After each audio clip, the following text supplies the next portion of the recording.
making $10 million, $50 million. Like, you know, that's all fun and game. Of course, that will give me the freedom, but it's all about having your own time and doing the work that you find is challenging, but also fulfilling. I think once you can identify what that is, it's different for everyone.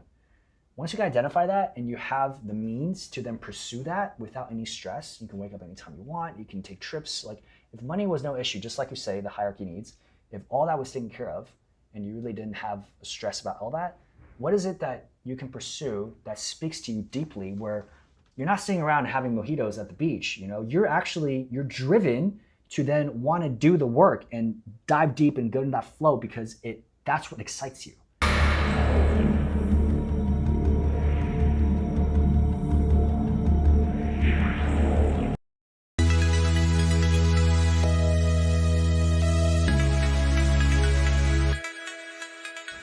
It's hot as hell here in Taipei, Taiwan, but it don't matter. It makes our skin glow. Welcome back to Beyond the Hustle.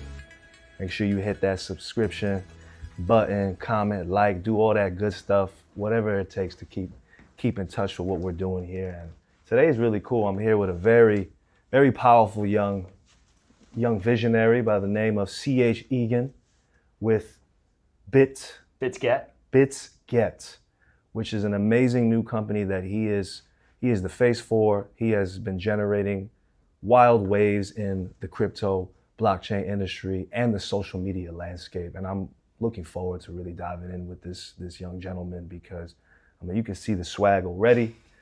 You know, he's a fellow brother of mine, half Taiwanese, half American, you know, mixed man on the map. Sorry we're taken. You know, but nonetheless, here we are. It's good to have you. Welcome to the show, Beyond the Hustle. Thank you. How are you today? That. What's good? Can't complain, man. You know, good vibes, good energy. You can't complain. You know, life is good. Like you said, Taipei is hot as hell, but honestly, the energy is fantastic here, and that's what it means to be alive and get things going. Energy is getting up for Taiwan, for Taipei, Taiwan. You said you were born and raised off cam. Yep. So I was born here. My dad's American, from Connecticut originally. All right. My mom's from here, but grew up in Tainan.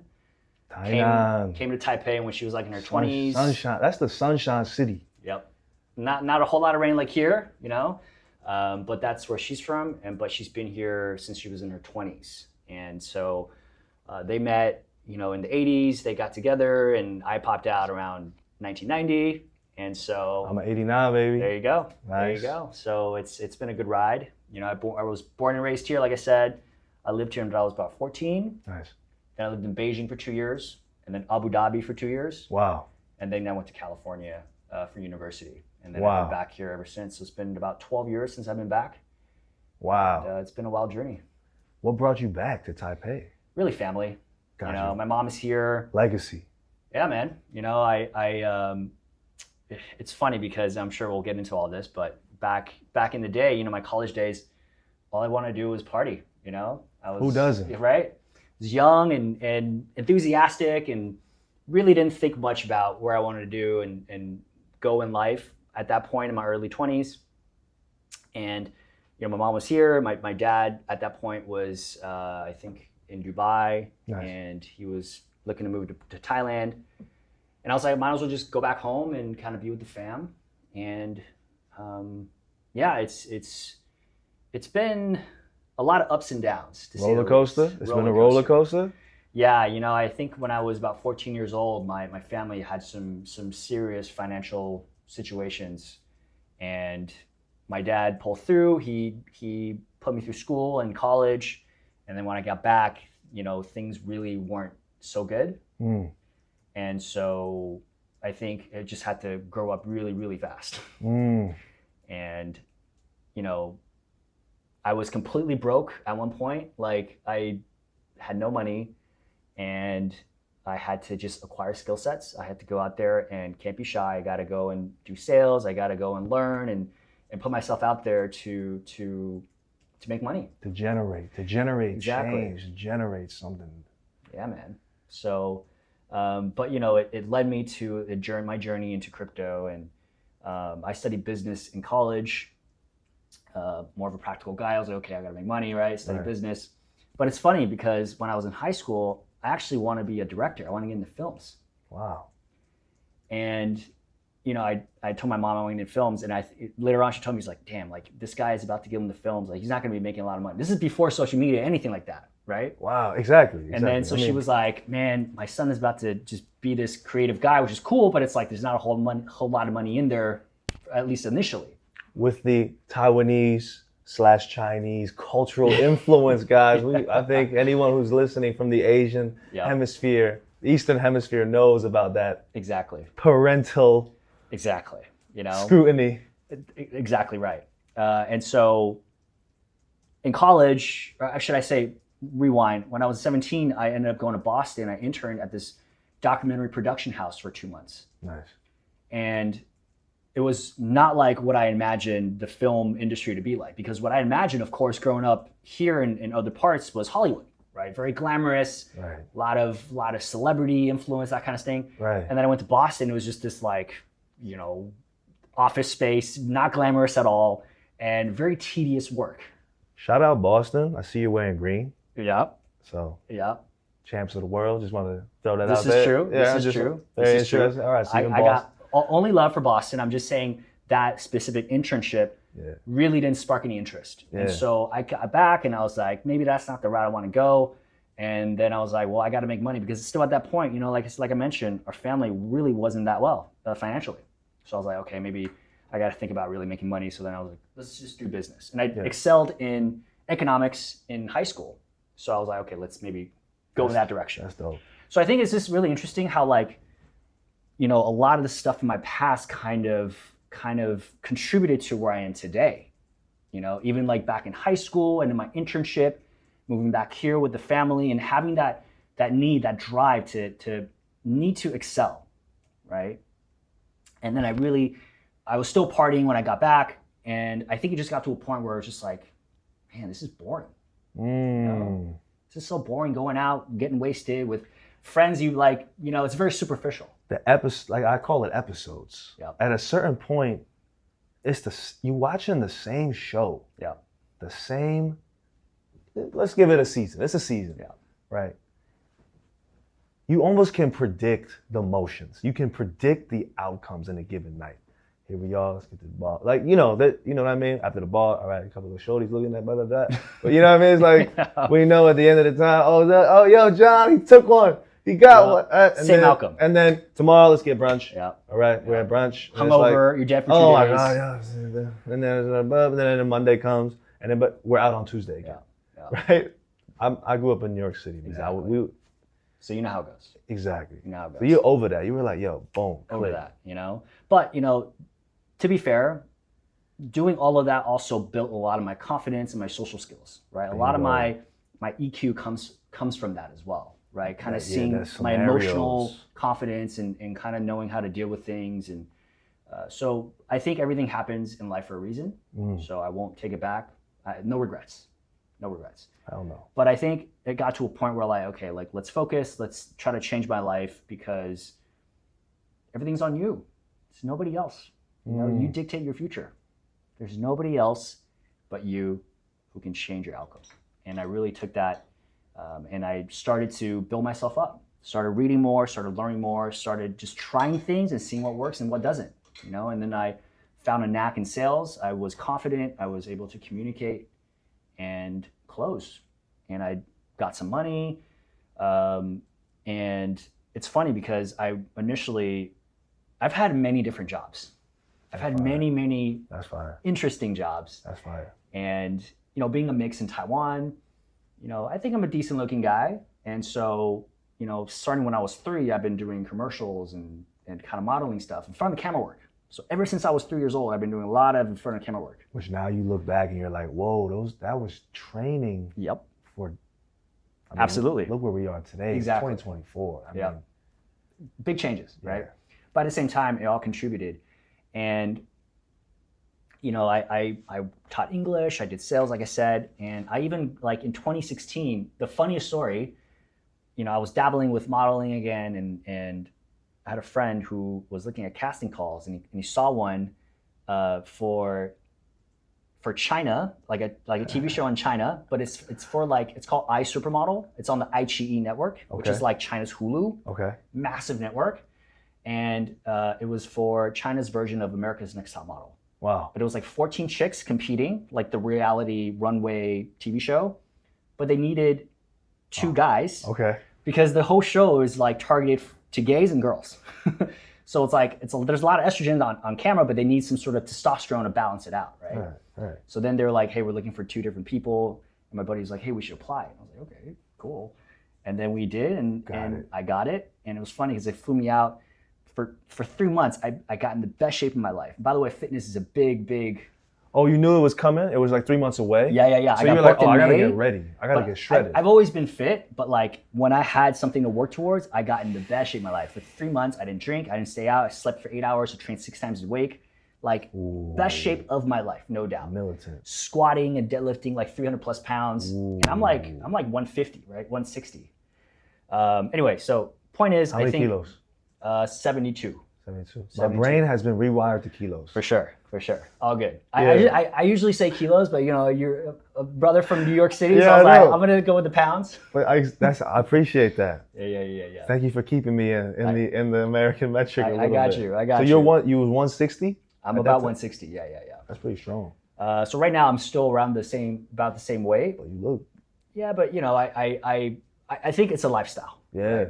So anyway, so I got booked for this gig for 2 months. I traveled to LA, to New York, to China. I filmed. I did all this stuff. It was just a very interesting part of my life, right? Just like you said, there's episodes to your life. Right. But I was still dead broke at that point. I was dead broke. I had no money. Like I was like just waiting for my paycheck, and then whenever it came in, I was like just kind of like, oh man, what can I do? You know. There are some moments when you are the brokest and you will ball at the highest level. It taught me so much in life.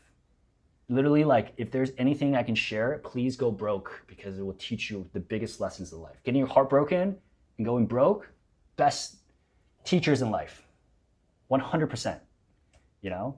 So it's been fascinating. So anyway, that was like 2016. I got back and still did sales and this and that. And then I got into the gold business because we were doing investments. So I worked in commodities. And a year later, a family friend was like, hey, you should look into the crypto thing. And let's rewind. In 2015 was the first time I heard about Bitcoin. Somebody, like a friend of mine, was like, hey, check out this Bitcoin thing. But A, I was broke. And B, I was ignorant about it. Right. And I like very superficially went online and just typed in like, oh, Bitcoin. Yeah. And then I saw on the headline, I didn't even like click in to read about it. I saw a headline, Warren Buffett says Bitcoin is rat poison squared. It's a scam, right? So I was like, oh, Warren Buffett, for sure, he knows what he's talking about. It's definitely a scam. So I passed on it. Bitcoin was $400 at this point.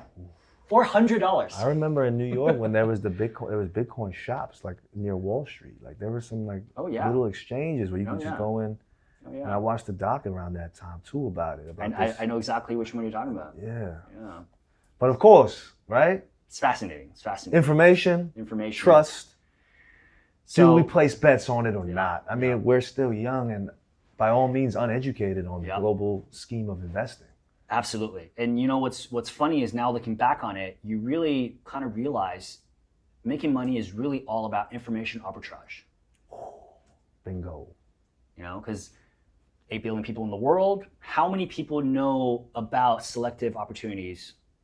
Only a few, right? And when you talk about the global scale, right? So even now with crypto, okay, maybe Bitcoin is now more awareness, more adoption. You know, you have over 100 million people holding Bitcoin, 100 million wallets. So that's how you can kind of see. That's the current plus. What's it at today? Bitcoin is trading around $56,000. We just had a massive dip the last 2-3 days, but it's just a part of the game, you know. But so in 2018, after being 1 year in the gold business, family friend was like, hey, that's interesting, yeah. you should look into Bitcoin. Right. He was like, hey, there's this platform. They have this AI algorithm. You just put some money there. They'll like give you returns, like stupid returns, right? 16, 14% return a month. And I'm like, wow, that sounds really enticing. Wow, amazing. it's a family friend that we trusted. He's in an older generation. He's like in his 50s, and so we're like, okay, we're supposed to money in there. Which is cool that he was on that wave. So check this out though. So then we gave some money there, and that gave me an insight look into crypto. Like, I didn't really understand what I was investing into as a platform. I didn't know how they were trading it, but I knew it was in the crypto sphere. So then it sparked this interest of like reading more into crypto itself. Because like I mentioned, the first time I heard about crypto, I really didn't understand. I didn't look into it. Right. And which could be to the word. Later in this conversation, I want to talk a little bit about the media and the marketing. We will. Because, Asian Blockchain Summit is on the horizon. I know we all going to be out there. Come on, Taiwan. Yeah. Shout out Andrew. Andrew Fay. Yeah, our boy organizing it. The Taiwanese Adam Smith. So looking forward to that. Right. So the word already, crypto, cryptic, there's some interesting connotations to the word already, I think, which was the first, I think, feeling when people heard about crypto. Yeah. And it's like, what is it, Tales of the Crypt? Like, what is this? This is creepy. It's like a creep. It's the word first. Yeah. Absolutely. And so I had heard about, or should I say, first time I heard about it, like I said, I really didn't research it. I didn't get into it. Right. I kind of brushed it off. But this time, because I had a stake in this, it gave me the drive to, okay, I should really start looking into this, right? I got to know what the hell I'm buying into. It's funny because I then started reading everything I could on crypto, right? I bought books, I was reading articles. I just tried to grasp my head around the concept of Bitcoin and Ethereum and all that kind of stuff. And it was really intimidating at first. So I've been through it, And I had a friend who knew this person from this big company in Taiwan, and who supposedly knew a lot about crypto. And so I kind of like got close with him, and he taught me a lot initially. Anyway, so this platform that I invested into ended up being a scam, right? So I paid my tuition, but a lot of people go through this cycle, right? When they first get into something that attracts you maybe is illegitimate, but they use something that is legitimate to attract you in the first place, right?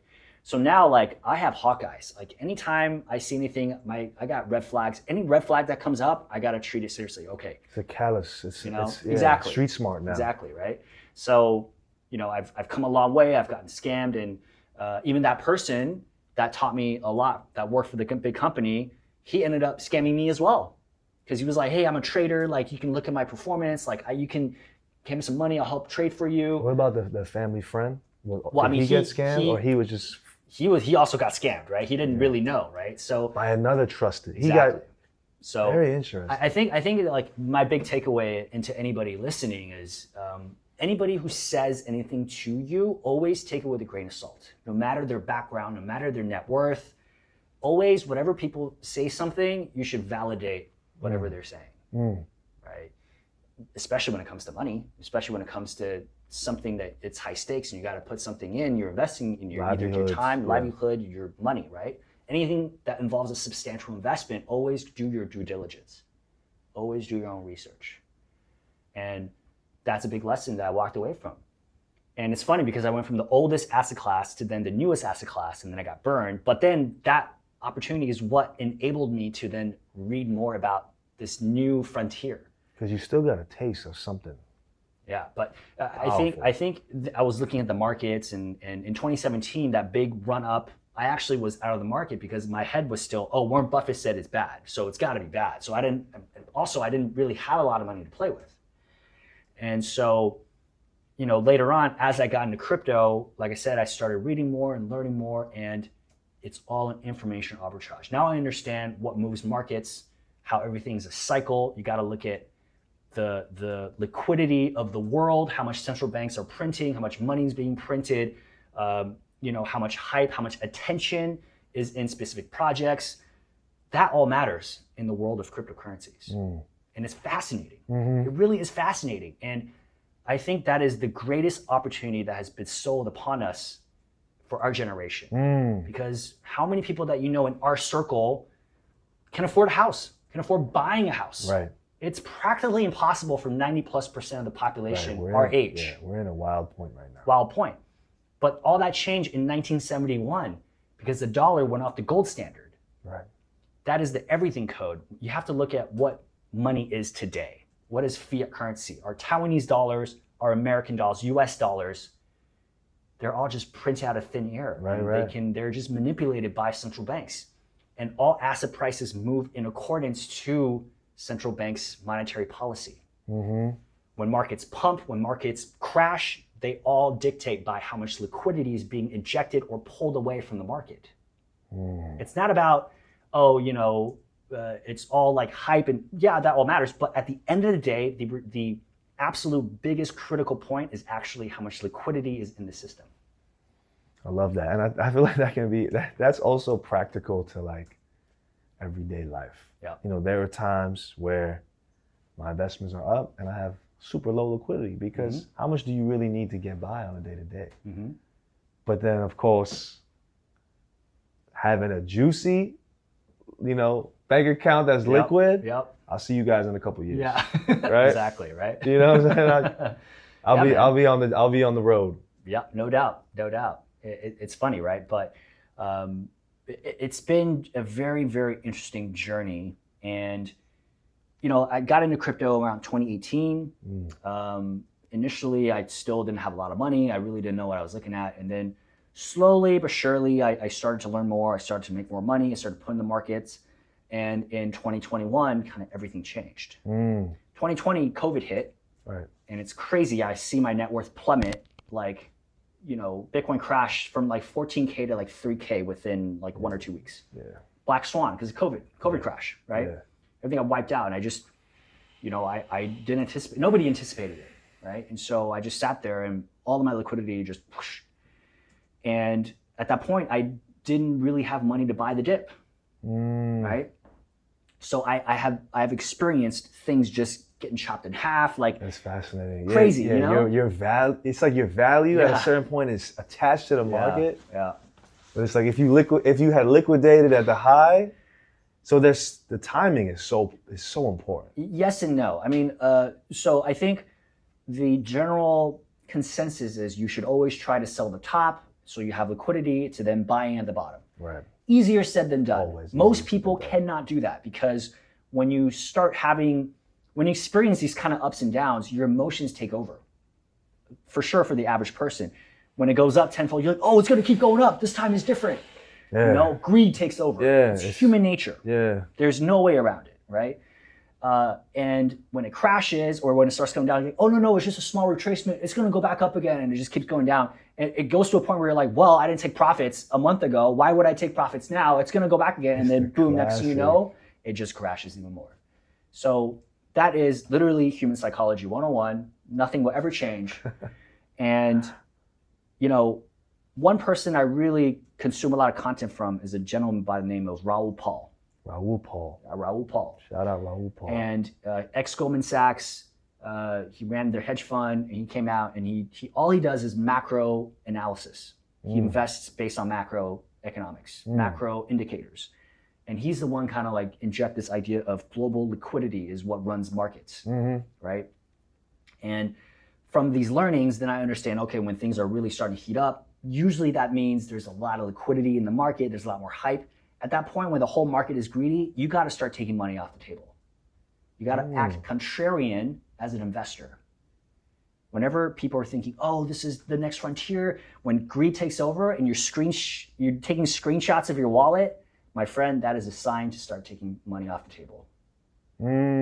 But when things crash and the whole world's saying, oh, it's over, crypto is over, for any asset class for that matter, the best buying opportunity is when those events happen. I mean, even just housing market in 2008, when things crashed, that is literally the best time to buy a house. I've heard these kind of takes now too. Like the contrarian attitude is very interesting because it's founded on this almost it's like that friend or that parent or that teacher that you used to trust with all your heart, and then you really find out and that person's compromised, but you don't tell them. And they'll look you in the face and say something, but you know their nature. Mm-hmm. So you'll do the opposite. Mm. Cue the mainstream media. That's one way to look at it. Right? Yeah. It's like that's where we are now. Yeah. And it hurts a little bit, I think, for so many people because it puts into question this concept of who is really in authority? Mm. Who are pulling these levers now? And if they're telling us, you know, what you just said, which is like, don't do this, or do this, and you got to go contrarian, Mm-hmm. how has that kind of helped you navigate? The aspect of trust. I think, you know, to look at it from a basic level, right? We all want to be winners, right? Pretty safe to say all of us want to be winners. But to be winners, that means there has to be losers. So if we're acting with everybody else, how can you be a winner? Simple as that, right? So let's just go back to market cycles. When things are really starting to rip upwards and the whole world thinks, oh, this thing is going to go off forever, more and more people are maybe putting their money in, they're chasing the high. But if you can get out when you're up top, everybody else thinks we're going to keep going up, but then you take your stake out, and if the whole thing crashes, everybody else loses their money, but you are proactive in protecting yourself, right? Same thing. On the contrary, when things start crashing, everybody in the world thinks, oh, this thing is over, it's a scam. By the way, just Google how many times mainstream media called Bitcoin dead. It's over 400 times. And every single time, Bitcoin has gotten back stronger than ever. But it was at that point, if you had the courage to buy when the whole world thought it's dead, those are the greatest entries you can have in the crypto asset class. That's right. I missed a couple of those. Actually. That's okay. There's going to be a lot more. This thing is not going to go away. So you're fine. If you think long term, still plenty of opportunities, my friend. Bring me to the moment where you felt like you had your internal shift from feeling like you didn't have it to boom, it shifted. You're like, it's my time. Like, so my wealth is growing. Yeah. You're in a position of power. Yeah. Internal power and potential financial power. Where was that shift? So, I think, like I mentioned earlier, my life has been a really big roller coaster. Been broke. And then it was 2021 when crypto ripped to all-time highs. And at that point, I had positioned myself in crypto for the last 3 years at that point, prior to that big run-up. And so I had bought assets. I was working with a company in Switzerland. They were an altcoin, so to speak, an alternative coin. And I had gotten in on the very ground floor. I was working with them, raising capital, and I had accumulated a bunch of these coins at like dirt cheap, at nothing. And in 2021, the whole market moved upwards exponentially. Boomed up. And of course, that took the coins that I owned to go up exponentially as well. And it was really at that point, it was the first time I had all this wealth in my fingertips of like, holy I am rich. I was in multiple seven figures in net worth, which is just absurd to me. At that point, I was 32 years old, 31 years old. And I was just like, man, like what's going on here? And something that comes fast also goes fast. At that point, it was my first real cycle. So I didn't understand the art of taking profits. Right. So I pretty much round tripped my net worth. I went up. I was like, oh man, I'm rich. I started doing all these things, and later on, a few months later, that came crashing down, and my net worth came crashing down as well because I didn't take enough money off the table. So that's a big lesson learned there.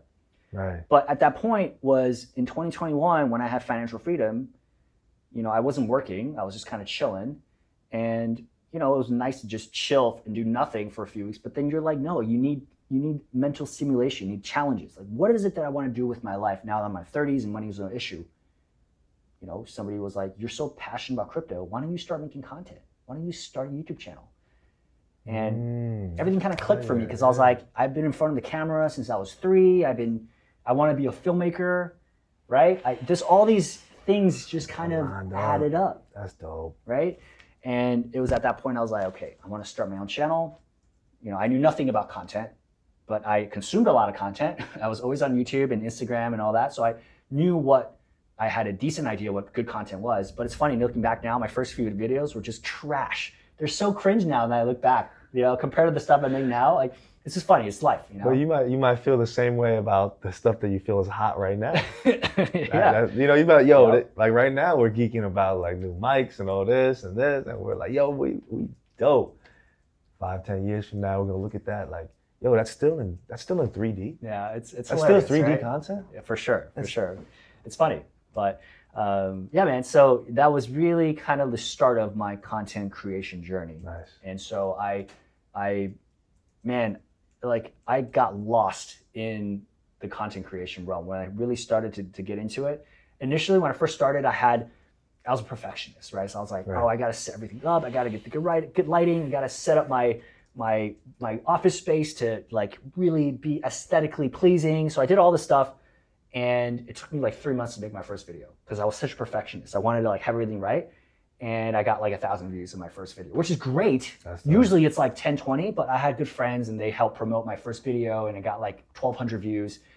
But you know, for us, like we always see the big YouTubers of like millions of views, and you just get discouraged, right? But for me, like I know it's a journey, so I started making more content, and from when I started to my first kind of like semi-viral, and when I say viral, I had like 20,000 views. That took like a whole year of content creation to get to that point, and that was when FTX blew up. That was 2022.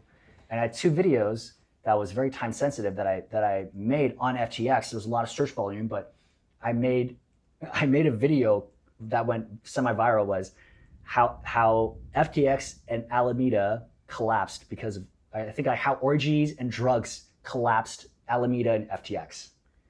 And people are like, what is that? Like I gotta click on that. What a headline. So it's funny. So then that got like 22,000 views. I might have even saw that headline. Did you? Yeah, I remember that line. Nobody was making that kind of content, and obviously it was nothing sexual, but it was like bars. It was. You wrote that line? Well, actually, a friend helped me out with that, but developed that, right? Bar. So it was funny. So anyway, FTX collapsed, and then like my net worth collapsed as well. So then I was like, shit, I gotta like think about how to make money again. God damn it, you know? We back. I gotta hustle again. I was like, all right, whatever. But anyway, point is, at that point, I had built up this library of content, and I knew content, and I had acquired the skill set, and I was ready. I positioned myself. Again, it's all about positioning in life. You position yourself, you put yourself there, you create leverage. It's all about creating leverage. And I want to get back to the leverage point. But so in 2022, when FTX blew up, I had these videos, and a friend of mine started working for the company that I currently work for, BitGet. A big up-and-coming growing exchange. Nice. And when FTX blew up, they actually took a lot of market share. So that was great. So that company grew, and it was up-and-coming. And they were like, we need somebody, you know, who knows social media. We need like we need like a face to our content. Interpreter, essentially. Right. So my friend like sent my videos to them. They watched it like, oh, we got to hire this guy. Like, let's have him, you know, come on. And so I pretty much was headhunted. I joined the team, and it's been fantastic because, you know, I've been in crypto now 6 years in the making. Before I was just this little nobody and like, you know, trying to learn myself, trying to like do this and that. But now I work for this massive company, and I'm essentially the second face of it. And it's giving me a lot of credibility. They fly me out to these conferences. I network. Now I've built up this incredible network within crypto. Like all the top dogs, the absolute biggest crypto YouTubers in the world are now all friends because of this job. That's amazing. And it's just been a phenomenal journey of like, man, I was dead broke. I created this future that I wanted. I got into something that I was very passionate about. And all I want to do is help people and share with people what this life-altering opportunity is. I think a lot of people, when they see crypto, they're like, oh my God, it's so volatile and this and that. Volatility is a feature. It's not a bug. If you want to make exponential money, you got to be able to go down 90%. You can't have it both ways. You know, should I say you can't have it only one way. You got to have it both ways. You got to be able to. That's fire. That's another bar. Do you have a piece of content named "Volatility is a feature, not a bug"? I haven't yet, but that is a line I stole from somebody else that I learned about. But I think it's a good one, right? Because it puts in perspective of like, man, you want 10x, 100x gains. You can't get that investing in mutual funds or bonds, and that gives you 5% fixed because there's no risk. The risk comes with the territory. If you want the reward, you got to take on the risk. So then now it's about my risk to reward ratio. How much risk am I taking to reap the best rewards? For me, before it was like Bitcoin is too safe. You get to a point where like you say Bitcoin is too safe in crypto. Even though to the traditional mom and pops, they're like Bitcoin is the most risky asset ever because it go down 50, 60% at this point. They're like, oh my God, it's too crazy. But in crypto, it's like if you buy altcoins, the smaller cap coins, you can go up 100x in 1 year, but it can also crash 99%.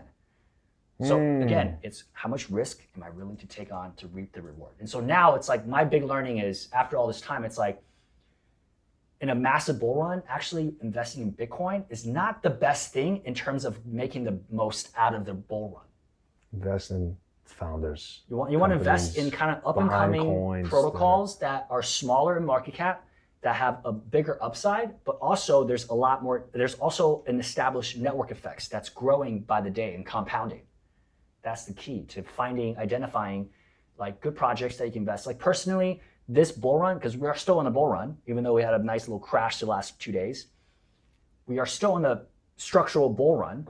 Yeah, it goes up, it crashes down, but it crashes upwards. The Dalio curve. Yeah, exactly. So, I think now it's about like, I don't want to invest in the smallest, micro cap that not a whole lot of people know about, super high risk, but super high payday. I don't do that because I've gotten burned in those before. Now it's all about, okay, what is something that's super innovative, so disruptive, but also already has a lot of adoption and network effects where maybe it's at, a few $100 million to $1 billion in market cap, but then the upside is like, is it possible to get to 50 billion? Is it possible to get 100 billion? Those are the things that I'm actively trying to identify and invest into. Because again, it's risk to reward ratio. That's what you got. I was gonna ask you what gets you hyped, but it sounds like that's the piece that gets you hyped in this game. Yep. Is this would you say it's like this compounding effect? So speaking of compounding, one thing that I learned from Raoul Pal, going back to how like people think you gotta sell everything at the top and then buy back into the bottom, right? Right. Raoul Pal, he's got millions of followers, a big figure in crypto, ex-Goldman. He worked in banking for years, so he knows what he's talking about. He's like, actually, he's done the calculation. When he first heard about Bitcoin, it was like 2011, 2012, and he bought a small bag. It wasn't like, to him, it was like a very small bag. And he was like, yeah, for me, my thesis was Bitcoin will probably be $1 million one day, and I just got to hold for more than a decade, right? Super long term, hold it, let it compound it. And his experience was like, after like 5 or 6 years, I took profits because I was already up like, 10, 20x, whatever. And he took profits thinking he's a genius of trading. And then after he took profits, it went up another 10x. And so he was like, well, I already made money. I'm just going to sit tight. And then came back crashing down. And then he really like put in a bigger part of his net worth into crypto at that point after the big crash. And he's like, he's happy with it. He's like, oh yeah, I made good amount of money, and then I bought it at the low again. But then he actually went back and calculated. He was like, what if I just never sold anything? And anytime there's a big crash, instead of like panicking, I just buy more. He did the math.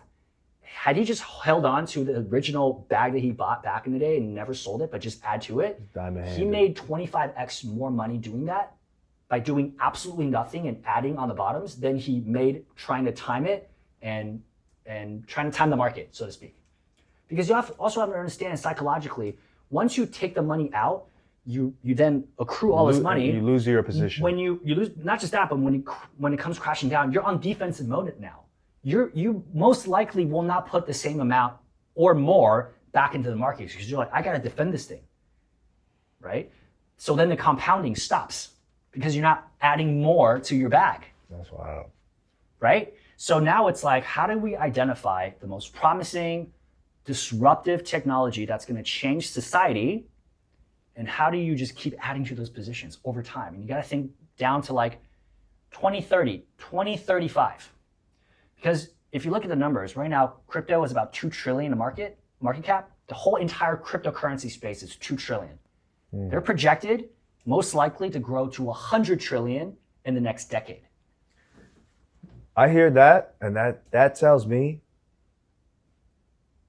wealth whatever your concept of wealth, people, currency, points, wealth, dollars, it's moving on chain. For sure. There's no doubt about It's happening. There's no doubt, because it just makes life much easier, but also you get rid of counterparty risk. You get rid of the middleman. What 2008 was... Who's the middleman? The debit card? I mean, there's bank, a lot of counterparties. The credit card? Absolutely. It's all securities, right? I mean, right now, like, obviously the banks are now getting into the game because they know if they don't, they're gonna lose their footing. They've seen the forecast. For sure. And now you have BlackRock. BlackRock. That's the CBDC, right? Well, CBDC is from the central bank. Got you. But now you have asset managers like BlackRock, which is the largest asset manager in the world, actively championing crypto because they know how blockchain technology is going to alter the way securities and everything else, the digitization of assets, everything's got to go on chain. Were they supporters the whole time? No. Every single, it's so funny because if you look at, flip-flopping a little bit. Oh yeah, everybody flip-flops. Honestly, just like me. When I first came about it, this new thing, it's all a scam. Listen, everything's the same. Any new technological innovation that's disruptive in its core, everybody was skeptical at first. Look at the internet. Right. I think it was like, I can't remember it was like, I don't think it was Wall Street Journal. It was some super famous, I think it might be in the Washington Post, saying in like 1997 how the internet was a fad. They just clowned it. It was just like, no, this thing's not going to be around. And this is like a legitimate publication that was read by millions of people back in the day, right?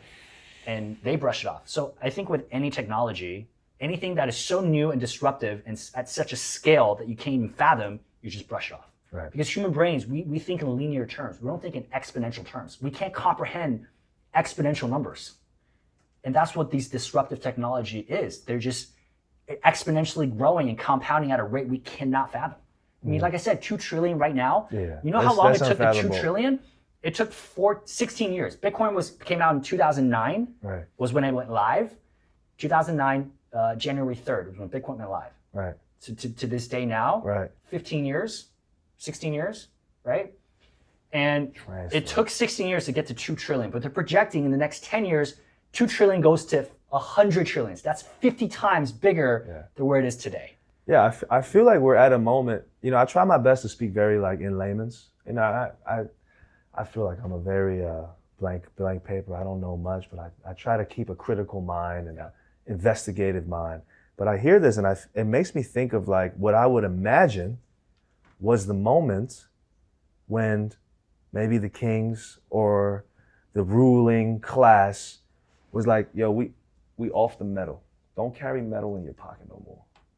It's time to carry paper. And now it's like, yo, forget about the paper.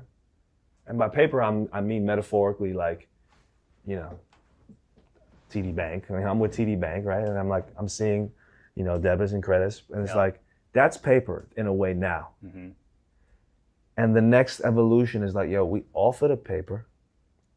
We're into this realm of assets, right? You're basically like currency is turning into assets, right? It's like you're trading almost like. So what I would say to that is I think it comes down to sound money principles, okay? Why was gold for so long used as money? Actually, if you go back, way back in the day, the first forms of money were actually not gold. It was actually seashells and beads, right? Because at that point, it was actually still relatively harder to obtain seashells, and they had it's like a communal bond, absolutely, too, right? We absolutely. agree that that's hard. Yes. Like, we don't see it's okay. So for you to exchange something of value means it's harder to obtain, right? If I can just get whatever, like a flower that's everywhere in nature, scarcity. It's about supply and demand, right? Yeah, of course. So something that is abundant, not a whole lot of value. But if something is super scarce, that's where the value comes from, because it's hard to get, it's hard to obtain. A lot more people want that. And so the reason why gold was sound money for such a long time is because it's very hard to mine. Right. You cannot make it out of thin air. You can't synthesize it. And B, there's only so much of it in the ground that you can dig up. Right? But if you look at gold now, honestly, if gold price ripped to, right now it's about $2,000, $2,300 to $2,200. If gold goes to 5K tomorrow, you can bet your ass there's going to be 100 new mines that pop out that can supply it. right? But there's still about 2% inflation. It's scarce, yes, but it's not finite. There's a clear difference with scarcity and finality. Okay, being finite means a fixed amount. Yeah. Now the thing about Bitcoin, why it's so disruptive and so scarce This is new because of this scarcity but finite concept of 21 million coins that will ever be in existence. That's it. It's written in the code, right? And you just think now, is the world gonna, if it's tomorrow or 10 years from now, is the world gonna go more digital or more analog? Simple as that. Wow, that's kind of the bare bones bet right now. Really? Is it gonna get more digital or is it gonna get more analog? Just simple as that. Wow. And what about kids these days? Are they gonna go on their computer more, or are they more willing to go and invest in a mine to mine gold? You think you're gonna invest in technology or something that has been around for 5,000 years? I mean, think first principles. Right. Right? Right. So Bitcoin is really the first technology that introduced the concept of digital scarcity. That's it. It's super simple. Bitcoin, the use case is that. The reason why it was birthed in 2008 is because of the financial crisis. The creator, Satoshi Nakamoto, whoever he is, we still don't know who this person or group of people is. Right. They created this thing 6 weeks after Lehman Brothers collapsed. And in the Genesis block, the first block in Bitcoin, he inscribed an article saying like UK, bails out the banks again, right? So what that means is the central bank and the financial systems, they're corrupt. They're helping each other. They are robbing people of their wealth via money printing, via all these different mechanisms that the average person doesn't know about, but gets burned, right? Because the banks, they want to make money. The auditors, they want to make money, and all they care about is fees. This is why the 2008 financial crisis happened. It was through the banking, it was through the real estate sector, but really it was just, the banks want to make money. So you don't have credit? Who cares? It's okay. Come sign up with me. I'll make a fee, but you'll figure it out. That's literally what happened. So then people were taking out loans for 5, 10 houses with no income to support that. Banks didn't care. They're like, I would just make money off of that because I make a fee.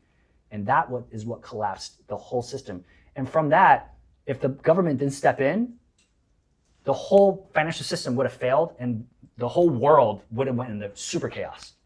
And it's, people think 2008 is like long ago, but that's like, but on like the macro level, as you spoke about Raoul Paul, it's a blip. I'm sure we're still in that ripple of 2008. No doubt. Right? We're in that ripple, and it's like a cover up. It's like they put a little Band-Aid on it, but something is trying to bleed right now. You're absolutely right. And so from there, you really have to understand like what happened starting at that point was the government started printing a ton of money, right? To try to help fill this gap that the collapse, that happened, right? So they started to print money and things started going back to normal because the dollar price on these assets started to, the dollar started getting devalued. Everything is all about how much value is in the currency itself. Right. So when you think about, let's say this is Bitcoin, right? Right. It's not about how much this thing is owned. It's about how little the currency it's priced in is worth. When you have something that's fixed, that only has so much, you have all these dollars competing for this thing. And so when the Fed prints money, that means more money is flooded into the market to bid this thing up because it's fixed, it's finite. Yeah. But on the contrary, if the central bank was like, actually, we're going to raise rates, we're going to what they call quantitative tightening. We're going to tighten the market and suck away the liquidity. That means all the money bidding this up gets taken away. And this is why the price of these assets start crashing. That is really the fundamental idea you have to think about in asset prices. Right. So once you understand that, then you can look at, and these graphs are all available for free online. Yeah. You can look at global liquidity index, how much liquidity all central banks from all over the world is injecting or pulling away from the market. It's a graph, so you can see, when is high, when is low, this and that. That's fire. Right? So in 2001, there was this massive spike because of COVID. COVID happened, and the Black Swan event, 2020 in March, the whole world, all assets crashed, right? Oh, yeah. Oil, crypto, everything crashed, right? And the whole world went on shutdown because of the virus, right? But then what happened is, if you pay attention, the following 6 months Billionaires got rich. To a following year, from that point on, there was what we call a V-shaped recovery. When things crash, but immediately went back up, that V-shape. Why was that? Because in 2020, in March, after the whole thing crashed, central banks all around the world started printing money. So what happened? As an American, we got a stimulus check, right? People are sitting at home, nothing to do, being on lockdown. All of a sudden, Uncle Sam gives us $700. That's a crazy tell, though, right? That means the whole, like, there's a connection amongst This is what the I'm saying. elites. Like, The they all central bank, they all synonymously. everything you have to understand, asset prices are dictated by central bank liquidity. It is as simple as that, my friend. Right. So in March, things crashed. Following year, everything ripped again. Why did it rip? The whole world was on shutdown. The economy was in the gutter. Like, why were things ripping to all-time high? Was NFTs, crypto, everything was going nuts. Why? Wow. People were just sitting at home. Like, why were things going freaking ridiculous? Even like used cars, in some cases, were more expensive than new cars because of supply chain issues and this and that. Couldn't get there. But then at the same time, it's just the currency level was getting devalued.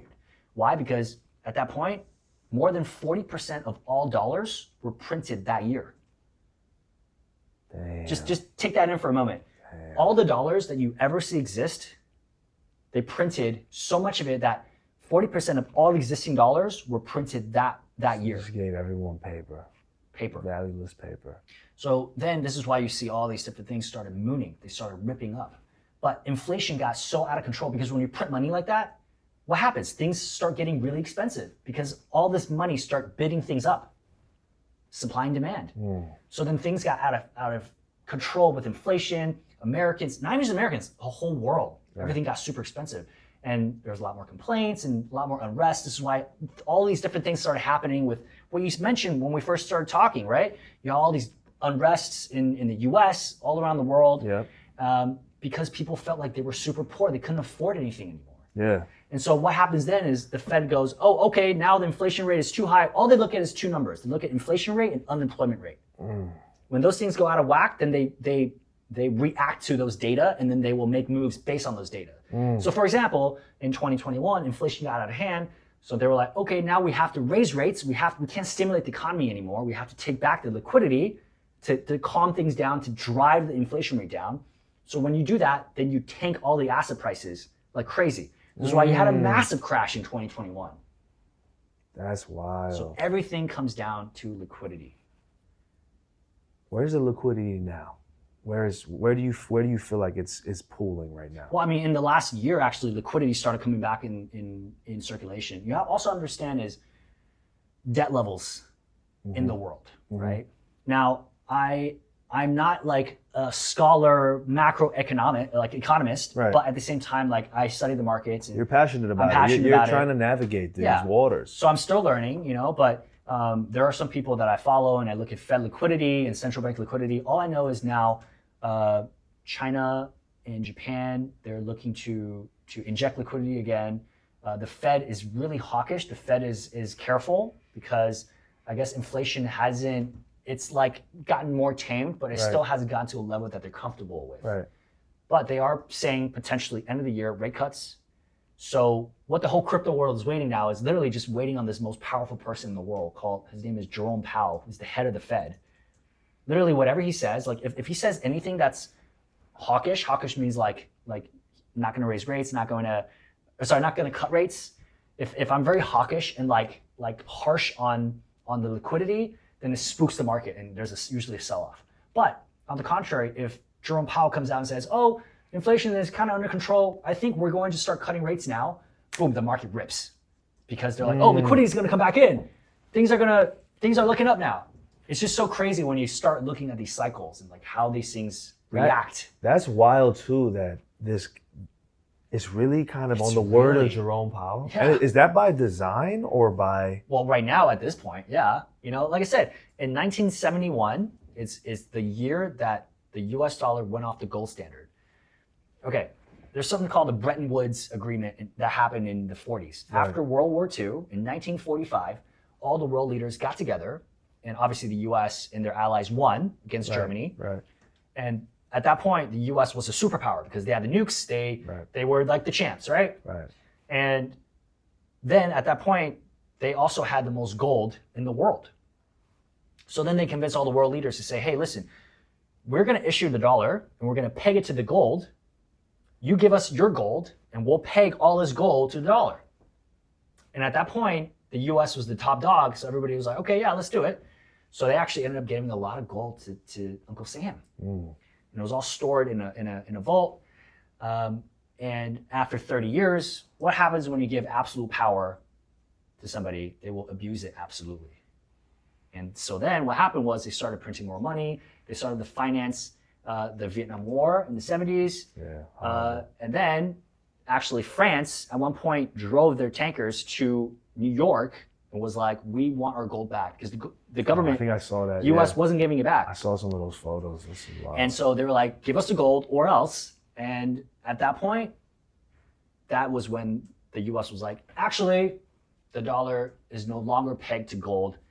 And that was the point, the inflection point in time where the fiat currency that we know of today, that was where it kind of became what it is. That is the starting point. And so if you look at the history of our money, that's crazy. The dollar, NTD, all that, the history is only the last few decades. That, I mean, you know, in the streets we call that the oopty wop. Like that's like, yo, where's my gold? Yeah. Look, the gold don't even matter. It's not about the gold, bro. Yeah. Here, have more paper. Yeah. And that's Use what happened. this. That's what happened. And so then now, and the world couldn't do nothing about it. Do nothing about it because technically the U.S. But then all the other countries started to do what the U.S. does with their money. They're like, oh, we can stimulate and we can control the economy this way. Ooh, okay, that's a lot of power, right? But then when you have something like that, then naturally 2008 will happen. 2008 will happen when things start getting piled up and you don't understand who owns what. Things get really messy. Human error also has the ability to compound. Yes, there you go. Multiply. That's a freaking bar right there. That's a bar. Yo, you're absolutely right. And it's crazy because like one thing I hear from the crypto world, which I gravitate towards, is this concept of crypto as a hedge against this, in this pursuit of sovereignty. What defines sovereignty for me first? Sovereignty is just really how much control you have, right? So self-sovereign money means you control and you alone dictate what your money is and how much you control. Because right now with our banking system, it is not self-sovereign money whatsoever. Right. If I want to send over 100K NTD, right. The bank is going to go, they're babysitting us. What is this for? Yeah, you know, I've seen a lot of content about that. Yeah, why would you care? It's my freaking money, right? Yeah. Oh, they're going to say, it's money laundering, this and that. Okay, sure, I understand, but it's like, it's still my money at the end of the day. Right. So Bitcoin and crypto gives you complete control of that again. Complete control, right? If you store it correctly, no governments can take that away from you, right? Even think when you travel, let's say you go back to New York, you want to bring gold bars. Or if you want to bring over $10,000 USD, right? You got to go through X-rays. Right. They're going to find it. They're going to confiscate it. They're going to say, oh, where'd you get this money from? This and that. But why? Because they want to tax it. Right. End of the day, that's what they all want to do. That's they true. Want to tax it and they want to take their cut, right? And it's like I understand, you got to pay taxes for society to run correctly. I understand that, but there's always a way to do it ethically and logically. Right. Right. So I think with crypto, it gives you that control back, and I think it's a way for you to not succumb to the system, right? Because right now, if you're fully only in the system, I'm sorry, but if your money is not giving you 8% a year, you're not beating inflation. If your money just sits in the bank, you are losing money every single year to inflation. That's because you're in the system, so to speak. People are realizing that now too. For sure. The track is cracked because I've seen some interesting content coming out too. I can't remember his name. I gotta send that to you later. We gotta watch that clip. But he was basically talking about how this concept of the system is very attached to generational practices and cultural perspectives. And so here we have this moment, and I've been seeing it and I've been feeling it from friends, from clients, from hearsay about this new battle between the baby boomers and the Gen XYZ. Mm-hmm.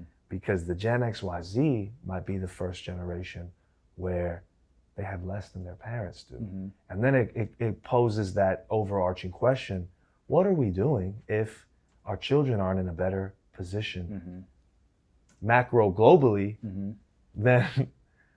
than we were? Yeah. And I think that's causing a lot of like investigation. I think that's a big reason for why crypto is becoming this hedge or this new way of regaining. Yeah, it's a movement. It's bigger than I think money. Yeah. It's becoming cultural. It's becoming, I was speaking with Andrew as well, and a lot of people in crypto that I've met. Crypto people, so to say, they're more in tune with how to generate community currency, if that makes sense. They don't see, at least from what I've seen, of course, not the bad actors. I'm talking about the people who are really passionate. They don't see it as a zero-sum game. They see it as the pie is so large. There's a new way to cut this pie. 100%. What's the first thing people can do to step into crypto? Of course, there's like make a wallet, but like technically speaking, what would the first thing, like let's say you have an auntie or an older brother, and he's like, CH, like I have liquid in my bank, I got all this money in my bank. How can I cryptify? So I would say the first thing I always share with people is if you really have no knowledge, just learn about Bitcoin first. Everything else, scrap. Don't even think about. Just study Bitcoin first, because Bitcoin is the 0 to 1. It is the technological breakthrough for blockchain technology. Once you understand the value propositions of Bitcoin, why it exists, what problems does it purport to solve, why is there so much adoption and attention on it, once you understand that and really grasp the concept of Bitcoin, then you can start to understand the other stuff, because it's the foundation. The securities. Everything else is securities, right? I think everything Bitcoin else is still based off of, it's an iteration off of Bitcoin. Right. Bitcoin is the 0 to 1. Right. And so if you understand Bitcoin first, then from there you can kind of see, okay, how much more risk am I willing to take? I think it's different for everyone. Somebody who's in their 80s is going to be very different than somebody who's in their 30s in their investing strategies. I can take crazy risk right now because I have time. If I lose everything, I have time to make it back. But if somebody's in their 80s, can't just put everything in meme coins and they would stay fiat. They're going to stay fiat. They're going to stay original banking. So theoretically, I think again, it still comes down to A, where you're at in life, B, what is your risk tolerance, and see how much time are you willing to give it, right? What is your time frame, right? I would always say, listen, if you're trying to make money in 2 months, 3 months, forget about it. Don't even get into crypto because you're gambling.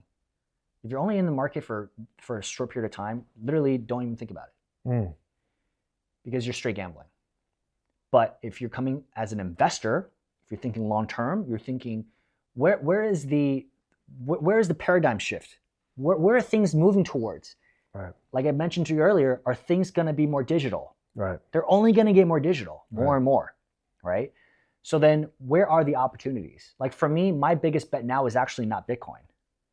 My biggest bet now is on an AI protocol that is very similar to Bitcoin, but instead of being sound money, they're incentivizing intelligence. And that's a whole other thing that we can get into. But for me, it's like it is further out on the risk curve, right? It's a top 50 project. It's not a top 3 project, but that's because I've been in crypto long enough where I understand how to play the market. I understand how to be patient. I understand that I could be down 70, 80, 90% on my buys and be okay with that. But that's my risk tolerance and my ability and willingness to think long term and to bet on that, because you're taking a bet on everything in life. Yeah. Everything in life is also, you're investing, but it's still a gamble, right? Again, risk and reward. Everything is risk and reward. Always think, where are my risks, right? If I'm investing in Bitcoin, honestly, the risk, if you have 5-10 year, I can pretty much guarantee at this point you will make money because there's too much adoption. There's too many institutions that aren't coming in. The trajectory it's up and away, but it's going to take time. Sorry, Evan, what's your password real quick? It's I forgot the number. It's face. Let me see. I got you real quick.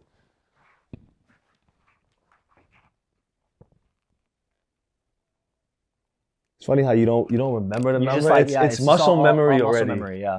That's crazy. No worries. All Gucci. Nah, super fascinating stuff. CH. So we're on this trajectory. We're headed towards this massive adoption. You feel like really, again, depending on risk tolerance, but of course, get educated first. Yep. But I mean technically, practically. Let's say that person has it all. He's like mentality. To move money from the bank, like if like let's say there's a massive adoption, and I think by massive adoption I mean I'm curious, like what has been the growth for the crypto community? Like every year, I don't know what the data is, like how many new wallets are created or how much money is moving from banks into crypto every year. I don't know, but are these indicators that you guys see? So what I look at is I look at the growth of the entire market. I look at market caps of different projects and the entire market together, right? So like I said, right now we're sitting about 2 trillion. We're actually, I think, at 3 trillion 3 months ago. So things were really moving upwards because what happened this year was the ETFs. Right. On Wall Street, they have these financial products called exchange traded funds. Right. So people can bet on the price of a certain commodity Right. Without owning the actual asset. And so this is the first year that the Bitcoin ETF was launched. It was back in January. And leading up to that, I think it was like the March last year was the bottom, and things started to really move upwards because of rumors of the ETF coming out, and then it was confirmed that BlackRock was applying. Once that news came out, the floodgates opened. People were like, oh my God, this is going to be a legitimate asset class, because you have to understand how big BlackRock is. Right. BlackRock runs the world, my friend. That's the classic. And of course, in the art world, that's the classic like Christie Sotheby analogy. Like exactly. There are institutions and frameworks and families that uphold this fabric of trade and value. It's kind of like, and then that cues leverage that you want to talk about. Yeah. So we'll definitely get into that. But I think the legitimacy of the asset class really came about the last 2-3 years. One champion of the space is a gentleman by the name of Michael Saylor. Of course. Lightning eyes. Strategy. What's that? Lightning eyes. Lightning eyes. Yes. Yes. Laser eyes. Laser eyes. Yes. So Michael Saylor is now a big champion of Bitcoin. He's put his entire company on the line, and he's adopted a Bitcoin strategy. And that was, I think, a big reason why Elon Musk also put Bitcoin on Tesla's balance sheet. Wow. All these different reasons of like these big corporate CEO founder guys, billionaires, started to adopt this Bitcoin strategy. You know, it kind of opened the floodgates for other billionaires to say, okay, there's something here. There's something I'm missing. Are they moving their money that way? Let me get in on this. So then now it's like all these different legitimate people in the space are getting in, and then you have the legitimate institutions also now backing it for the past year. BlackRock, Fidelity. These are the world's largest asset managers. They manage trillions and trillions of dollars. And most of America's wealth and the world's wealth is actually in their hands. So then the idea then becomes transferring that wealth onto this new technology, this new exchange. Moving money, of course. Yes. Shout out to Michael, at light speed. What gets you excited about the future of a world that's fully integrated? Can the whole world fully integrate into Bitcoin? Is it possible? I have no doubt. I mean, you look at what's happening in China. I'm not saying they're going to go pro blockchain or anything, pro crypto, but you look at the digitization of the society there. I don't know when was the last time you were in China, but if you go to China, you don't have cash. Nobody takes cash. Everything is WeChat. Everything is Tencent, WeChat, Alipay. you cannot go anywhere without a phone. Everything is tracked by your phone. Mm. So society is only going to get that way more. And as more and more people understand the intricacies of how money is created, how their money is being devalued, there's only going to get more eyeballs and attention on Bitcoin, other crypto assets that can counteract those things that are happening by default, that are current in our system. Do you think that's gonna evolve human potential, color, or is it gonna stifle? I can only see it going one way, is that there's a famous quote in Bitcoin, when you fix the money, you fix the world problems.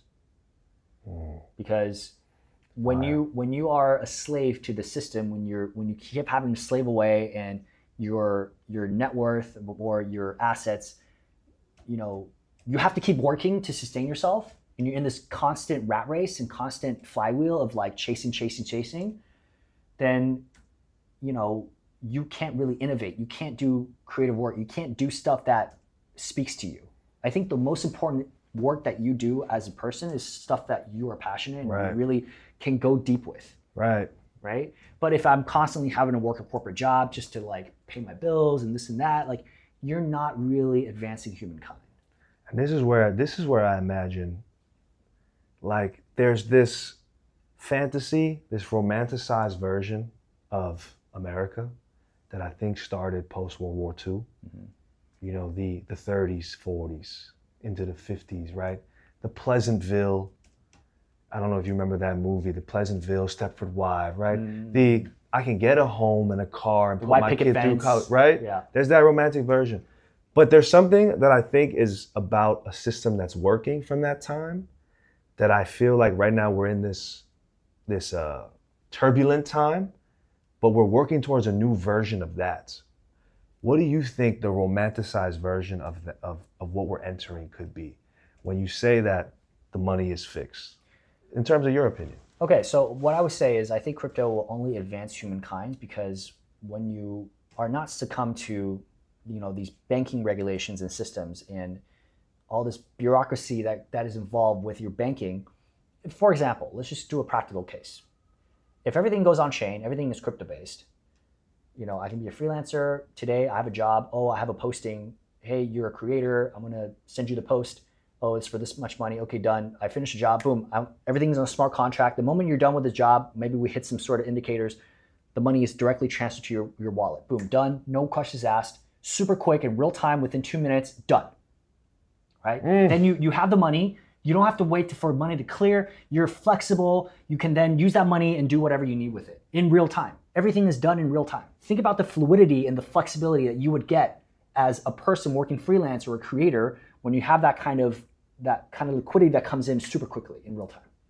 Just that in itself. I can live anywhere in the world. I can move to Bali tomorrow if I wanted to. I can still work for an American company if I wanted to. Everything is done via crypto, and it's only going to get that way. Stablecoin is one of the biggest use cases in crypto, more than what most people even think about. You're not going to get paid in Bitcoin, or seldom will people get paid in Bitcoin. You probably get paid in USDT or USDC. That's interesting. So Bitcoin becomes like a new savings account. Exactly right. It is a savings instrument. Yes, and then your credit debit becomes an altcoin. A stablecoin. A stablecoin. Yeah. Interesting. Yeah. And then the way to get more stablecoin is you invest in other things that can go up in value more. And then the one thing which is interesting when you create that example is your debit account doesn't increase in value, but a stablecoin does. Well, you can generate yield pretty easily with your stablecoin, but like I said, if you really want exponential returns, you got to take risks, right? Right. So you still gotta but there's also other ways. I mean, even now you think traditionally, what do people invest? People invest in index funds. They invest in right. That's kind of like the safest. That's like the safer, but you're still taking on risks, right? Market can crash tomorrow. You can still lose all your money, right? Black swan event. It's just the likelihood of those things happening is less and less, right?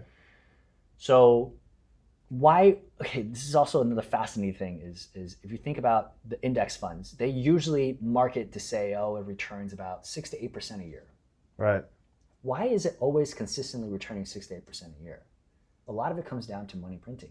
If you look at the market, that goes back US dollar goes back to things just they're doing their own balance Yeah, man. on the back. So again, I think it's just like it comes down to, you have to understand crypto really is the greatest gift that has been given to us. You have to understand that it works in a cycle. Everything is about a cycle. There's up and there's a down. Just like everything else in life. Nothing is ever perfect forever. There's always going to be shit that happens. Excuse my language, but always going to be stuff that happens in life where, you know, you're going to get pulled down. Same thing with markets. Markets, it's not glamorous always. There's always going to be ups and downs. But with crypto, if we're judging from the past historical performance, it usually acts in a 4-year cycle.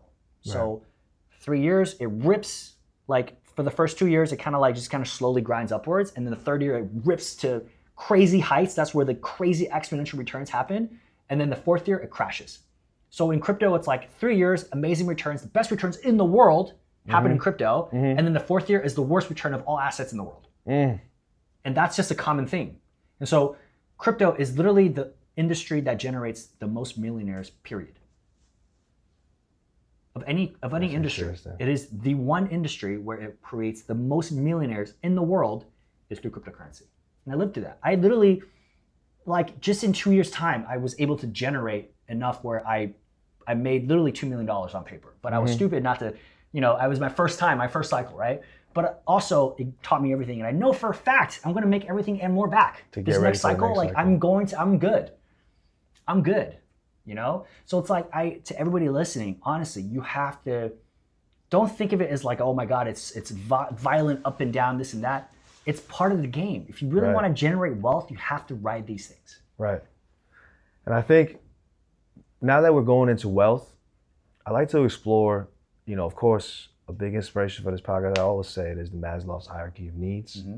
And as we ascend and rise, what do transformative moments look like for humans, or transcendent moments look like? And, you know, essentially, is there a notion of wealth that you can generate where you will feel like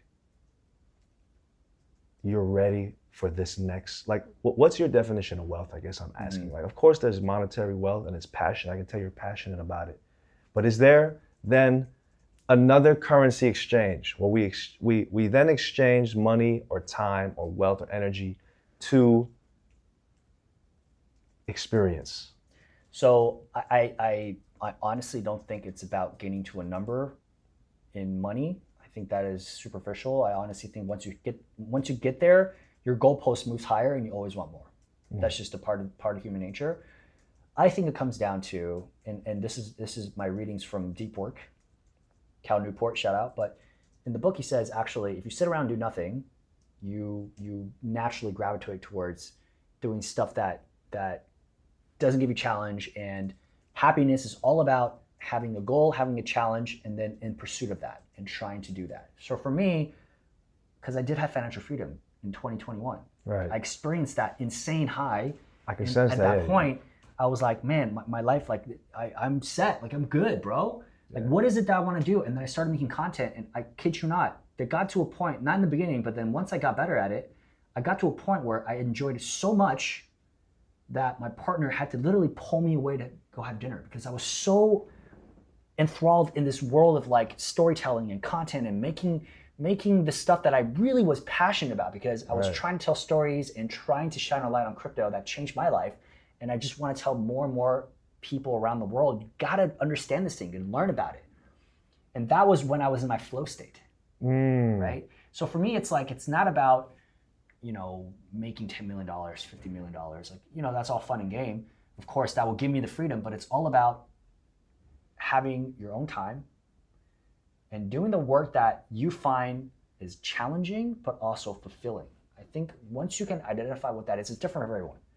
Once you can identify that and you have the means to then pursue that without any stress, you can wake up anytime you want, you can take trips. Like, if money was no issue, just like you say, the hierarchy needs, if all that was taken care of and you really didn't have stress about all that, what is it that you can pursue that speaks to you deeply, where you're not sitting around having mojitos at the beach? You know, you're driven to then want to do the work and dive deep and go in that flow, because that's what excites you. That's what I really want to get back into. Yeah. You know, like, I really miss just getting lost in that. Like, I literally, man, when I was like like a year into my content creation journey, you know, I got to a point where I was decently good at making videos at that point. And I got to a point where like, you know, from 10 a.m. to 10 p.m., that's all I did. I would read in the first couple hours when I wake up, go to the gym, and then I would just get back and just dive into making content. And it was so fulfilling, and I had so much passion, and I would just literally, you couldn't pull me away when I was deep in the trenches. And that's what I really want to get back into. So I think what I could say to most people is like, if you can use something like crypto to then perhaps obtain some sort of, you know, recurring income or something like that that you can live off of, right? And then you don't have to report to anyone. Because I feel like in society now, like, I don't know, especially in Taiwan, people are like, oh, you have to get a good job. Like, right. You know, you're doing well in life. People are living to work. It's exactly. You know. So it's like it's so funny because like I have a great job. Like by all means on paper, I'm like the successful guy, right? I have a fantastic job. Big company, your younger self looking at you. Know, like, yeah, for sure. When I was broke, I I was like, man, you're killing it right now. But then at the same time, it's like, dude, I made it 2 years ago. I had all this money, and then like I did work that I wanted to do, and that's what gave me so much fulfillment, the true value, true value, and abundance. Yes, you know, and so I'm just dying to get back to that state again. You know, you feel like you're out of that state right now? I mean, at this point, like I I had so much freedom back then that like, you know, when I have the freedom, then I'm more driven to really like pursue my own thing.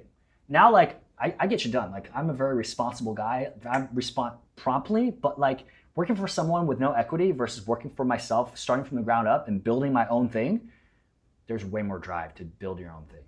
You know, like if I was building the company with somebody else with equity, then maybe it's different. But now it's I just get a paycheck, and it's great. It's good money. You know, I get paid a Singaporean salary living in Taiwan. It's fantastic, but it's like it's just money. And it's like there's not a stake. Right. So now you're at a point, even in your own life, where you're thinking and feeling and sensing that there is a, dare I say, higher calling that's starting to make whispers. For sure. What do you think that is? I think I don't know what that is yet. I think for me, I'm always evolving. I'm always learning, and I can't give you a concrete answer. All I can say is I'm still exploring and I'm still discovering myself always. Yeah. I think for me now it's like you know, a couple of years ago when I was really in that state, I had no stress, and so that meant I can put all of my attention to something that I was truly passionate about. And now I'm a little bit stressed with like, you know, taking care of family and money and this and that. Like I'm still doing perfectly fine. I have like, you know, no complaints. Everything is paid for. Money is no issue per se, but it's like, but I'm in different mindset versus where I was then, you know? So for me now it's like, okay, I'm trying to position myself to get back to those earlier times, but then this time take profits and then actually sell and, you know, accumulate this wealth. And then, dude, honestly, what I want to do is like move to somewhere in Southeast Asia, get a nice villa, get an ice bath, sauna, like, you know, sleep 8 hours a day, wake up, do an ice bath, sauna, work out, read for 2 hours, and then just do deep work. 4 hours a day, that's it. 4 hours of deep work, focused, uninterrupted work, building something of my own, letting it compound, and just living that simple life. That's what I want to do. That's beautiful. I feel like it's crazy we're meeting now. There was an event we did called Future Forge, where we gathered some very enlightening individuals to kind of visualize and manifest this potential future version, higher self, so to say, and bring that to the now. I'm also curious about, you know, being in the crypto community, that becoming kind of your identity, but that's just a piece of your identity. What kind of problems / challenges have you encountered personally from, so to say, being the crypto guy? Oh man, that's a deep question. I like that. I think a few things come in mind.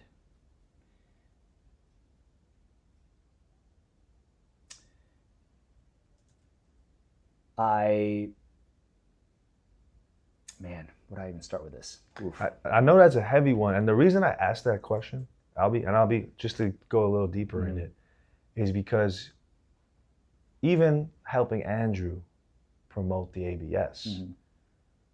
you can already sense the air of dismissal and rejection. Mm-hmm. Just from telling someone, like, you should come, this looks interesting. Keep an open mind, this looks interesting. Yeah. So I can already sense that people in the crypto community have dealt with a lot of betrayal, rejection, what do you call, just dismissal. Yeah. And I just think that history always has proven that it's those very people who persevered through that who end up succeeding. But of course, it's like Jensen Huang is like, I wish you more pain. Yeah. You know, so I'm curious about the problems you've encountered, because I'm also someone who's now, and then I want to segue this to marketing and, you know, more social media and storytelling, because I know that's what we have fun on. Because I'm curious, like, what problems has the crypto community experienced? Have you experienced personally?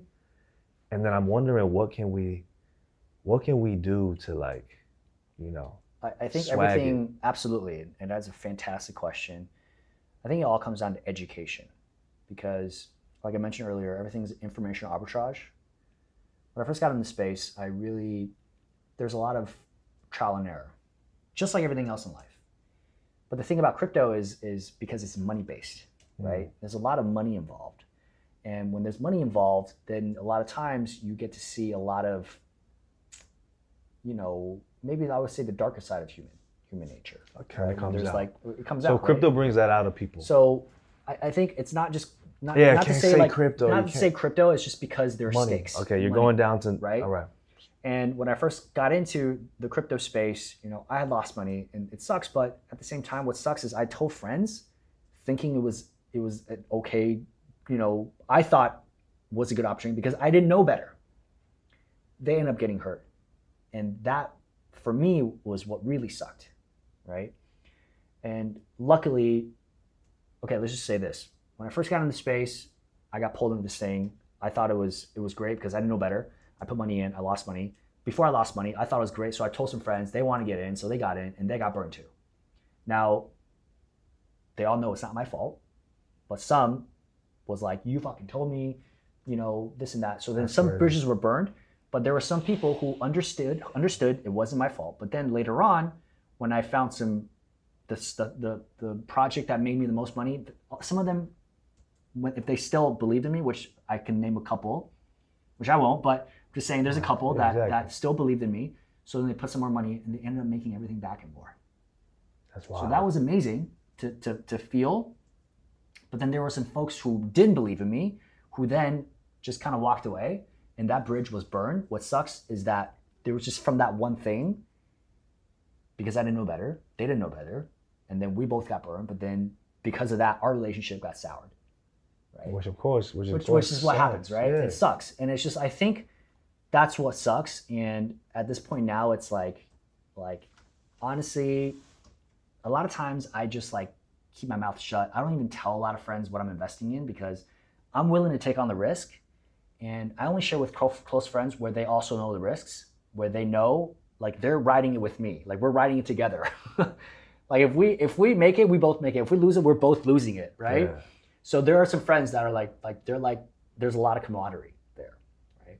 So I think being down this crypto rabbit hole, it really makes you, the people that you associate with, and there's stakes in it, you really kind of understand and learn what they're all about.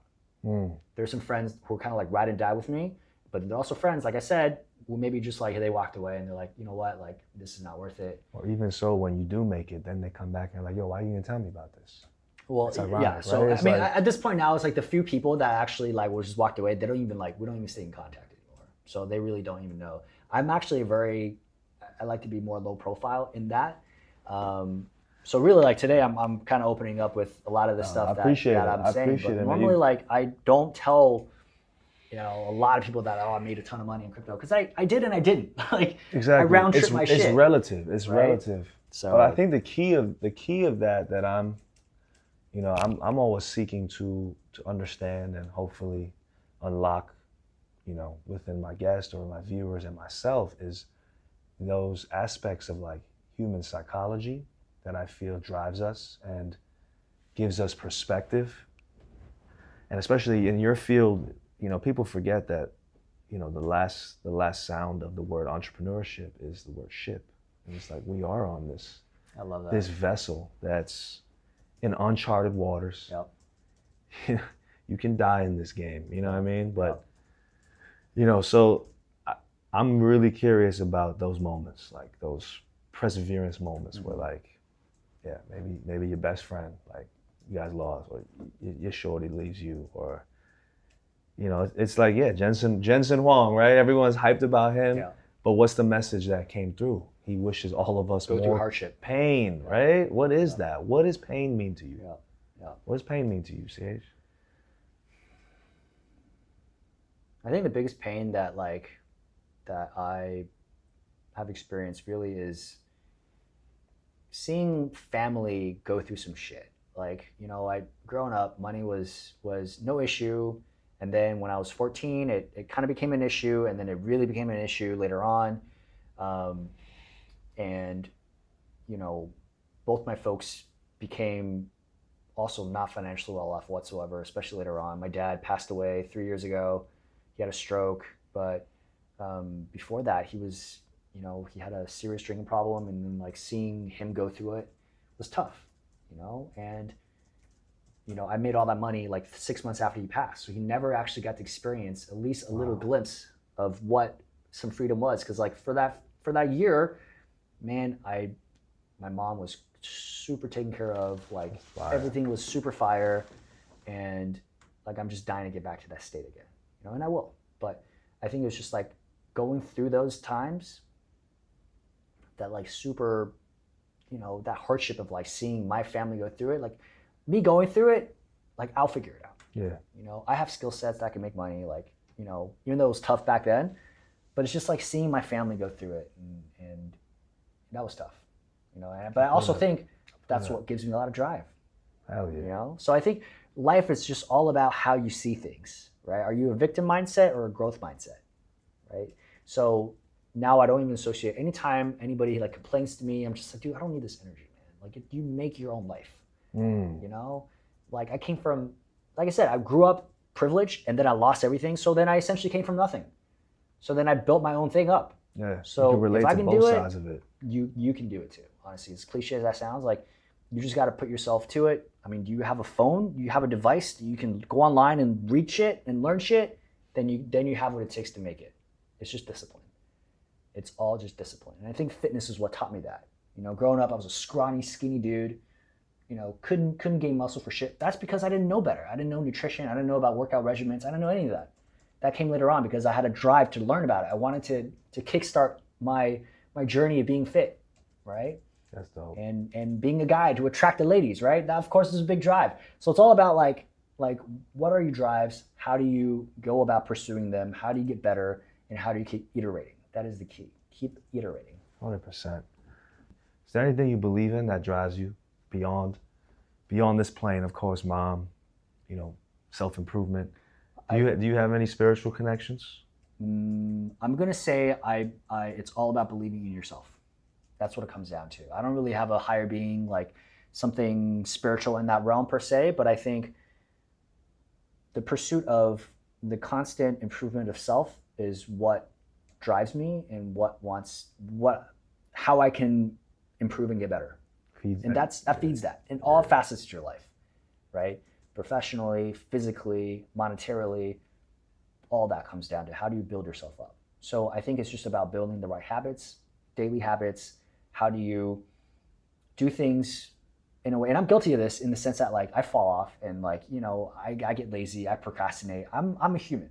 It's all the same, but it's just like, how do you get back up and how do you then hone in and try to get better, right? So then now it's like, I'm really trying to get back into prioritizing reading, trying to prioritize learning.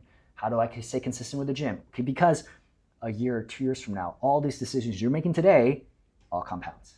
That's dope. And I like to kind of send off the remaining minutes with like some imaginative work. You know, what gets you really, I guess, where do you see content evolving? Podcasting, consuming information. it's only going to get bigger. If you look at the creator economy, it's only going to get bigger. I think they're projected to grow. I can't remember the number, but it's only going to exponentially grow from here. And I think if you look at the trend, YouTube is only going to get bigger. TV is only going to get, less and less. I don't know about Netflix and all that, but I think in general, the creator economy is only going to get more and more important in scale, right?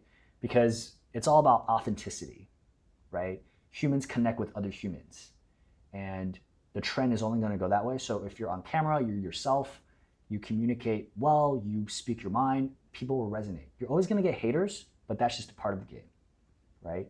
If you look at any content creator, any big timers, they always have people talking shit on them. Right. But at the same time, the way content is now, you're competing for attention. So a lot of times, either your title, like let's just say YouTube for example, your title, thumbnail, a lot of it has to be like hooky, attractive, and it has to be on one end of the spectrum. It has to be on the extreme end of something. So you're of course going to offend the people on the opposite side of the spectrum, right? So understand how the game is played, understand the intricacies of that, and understand human psychology. That is really what it comes down to. And I can only see the space growing. You can rest assured I'm going to keep making content. Nice. It's not going to go away, and my content is only going to get more fire. So nice. Got to stay tuned. For anyone who hasn't plugged in yet, where can they find you specifically? I'm active on Twitter. I have my own YouTube channel. My YouTube channel is called The Crypto Rabbit Hole. It's a small little channel, but I'm passionate. Nice. I love it, and you can find me, CH Egan, Egan. I'm all over the internet. Awesome, man. I can't wait. I really appreciate you coming through, dropping some gems, and really, bringing us into this world of crypto through your lens. Because I think, I can feel your passion. I can sense it. I can feel myself getting influenced, and I can't wait to learn more. And I'm sure we're gonna have some fun off camera. No doubt. We got ABS coming up. Yes, sir. It's gonna be epic, brother. Yes, sir. My pleasure. Appreciate it, Mr. CH. My man. Yes, sir. Yes, sir. Much You love. heard it here first. Hey. All right.